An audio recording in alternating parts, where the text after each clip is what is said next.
मी पंजाबडक आज आहे 22 मे 2025. कालच मी रात्री एक व्हिडिओ दाखवला की लाईटवर किडे आले तर मी म्हणलो तो 24 तासात पाऊस पडणार. तर पाहू शकता ही आमची इथली लेंडी नदी आहे आणि लेंडी नदीला भरपूर असं पाणी आलं आहे. पाहू शकता ये बाहेर आणि आता सकाळचे 5 वाजलेले 5 वाजले पाहू शकता इतकं जोरात पाणी वाहत आहे. आणि राज्यातल्या या ठिकाणी 22 मेपासून परत राज्यातल्या शेतकऱ्याला सांगू इच्छितो की राज्यामध्ये 30 तारखेपर्यंत असाच ओढे नाले नदी वाहणारा पाऊस पडणार आहे म्हणून हा अंदाज लक्षात येतो. मुंबईला देखील मुसळधार पाऊस पडणार आहे म्हणून मुंबईवाल्यांनी सतर्क राहण्याची गरज आहे. राज्यातल्या सर्व शेतकऱ्याला सांगू इच्छितो की राज्यामध्ये पूर्व विदर्भ, पश्चिम विदर्भ, दक्षिण महाराष्ट्र, उत्तर महाराष्ट्र, कोकणपट्टी, खानदेश, मराठवाडा 22 मेपासून ते 30 मेपर्यंत असा नदी ओढे नदी नाले वाहतील असा पाऊस पडणार आहे म्हणून हा अंदाज लक्षात येतात. माझी सर्व शेतकऱ्याला विनंती की विजा कडकडत असताना झाडाखाली थांबू नका.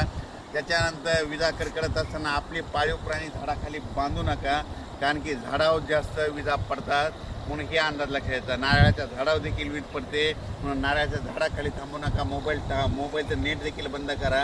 काल देखील 2-3 ठिकाणी मोटरसायकल चालत असताना मोटरसायकल विजा पडलेले 2-3 व्यक्ती महाराष्ट्रातल्या दगावल्यात म्हणून हे देखील लक्षात येतं.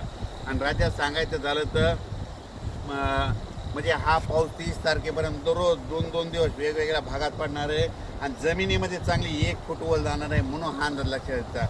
मग सांगायचं झालं तर हा पाऊस सांगायचं झालं तर सर्वात जास्त मुंबईला पडणार आहे, नाशिककडे पडणार आहे, त्याच्यानंतर कोकणात पडणार आहे, कोल्हापूर, सातारा, पुणे खूप पडणार आहे, म्हणजे नगर जिल्ह्यात देखील खूप पडणार आहे. त्याच्यानंतर मुंबईकरांना सतर्क सांगू इच्छितो की तुमच्या मुंबईलाचं जनजीवन असं विस्कळीत होईल असा म्हणजे 27, 28, 29 देखील पाऊस पडणार आहे म्हणून हा अंदाज लक्षात येतात. राज्यातल्या सर्व शेतकऱ्याला सांगू इच्छितो की तुम्ही तुमची स्वतःची काळजी घ्या, आपल्या पाळण्याची काळजी घ्या म्हणून हा अंदाज लक्षात घ्यायचा.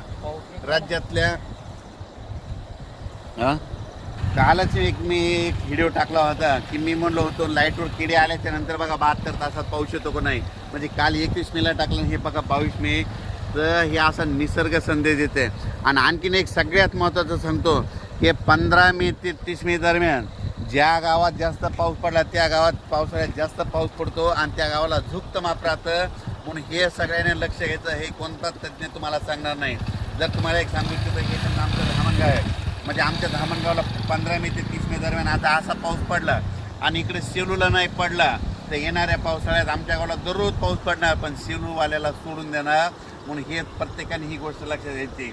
ज्या गावाला जास्त पाऊस पडला तिथं जास्त पाऊस पडतो म्हणून हे लक्षात येतं. राज्यातल्या सर्व शेतकऱ्याला सांगू इच्छितो की लगेच उद्याच्याला एक अंदाज दिला जाईल म्हणून हे लक्षात घ्यायचं. हे पाहू शकता आमच्या इकडल्या सगळ्या नद्याला पूर आलेला आहे. धन्यवाद.